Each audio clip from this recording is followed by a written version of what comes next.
Greetings. In this video, I'm going to discuss memorizing music on the guitar.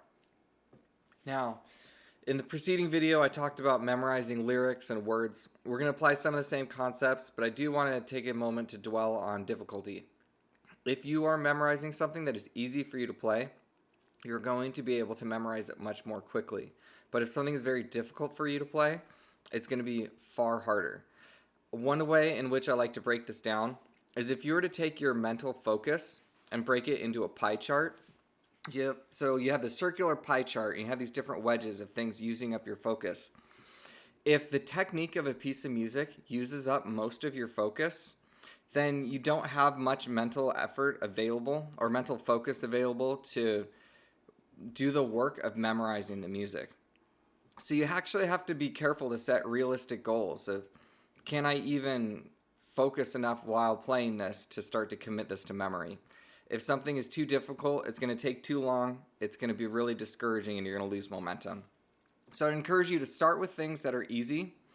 And the fact of the matter is you should only be performing music that's relatively easy for you to play. Part of that is that performing uses up a lot of your focus. Let's say that playing a piece of music uses up 50 to 75% of your focus. Well, you have a lot of extra focus left over. And when you get in front of an audience, that uses up a lot of your focus just by itself. It probably uses about 20 to 50% of your focus. So imagine you get up in front of an audience and you play something that's easy for you to play. Well, even though you have this extra stress and tension and self-awareness, you're going to probably do fine if it's easy. But if it's something that uses up 90 or 100% of your focus, you are probably going to get derailed by that audience and start to make a lot of mistakes. So you have to be really deliberate about the difficulty of pieces that you're memorizing and performing. That being said, if something's easy for you to play, it's much easier to memorize. And when something's easy for you to play, it's easier to take in larger chunks. It's really good to break something into pieces when you're memorizing it. Whether it's measure by measure or phrase by phrase is far more ideal, but phrases can become very long and difficult to assimilate in one go. But it's good to take a little section and try to play it from memory. So you look at it, you play it from memory, you look at it, play it from memory, you make sure you get it 100% right with the fingering that you want to do. And then you learn this chunk really, really well. So let's say that's chunk A, like maybe that's the very beginning of the piece of music. Well, now the very next chunk, you decide how long that's going to be and you memorize that chunk. Well, if I memorize these two separate chunks, now there's a seam between the two of them. I don't normally go from A to B if I practice in that way. So then what you can do is you practice the end of A and the beginning of B. You don't have to practice the whole thing because once you start B, your brain already is going to go through the rest of B because you've already practiced all of B by itself. So let me say that again. We have section B, and I can just practice the end of A into part of B. And if I do that, it stitches together section A and section B together.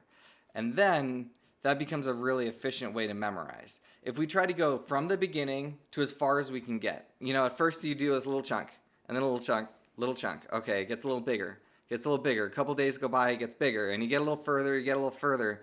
But you've repeated section A or the very beginning of the piece just an absolutely ludicrous number of times and really wasted a lot of time and effort.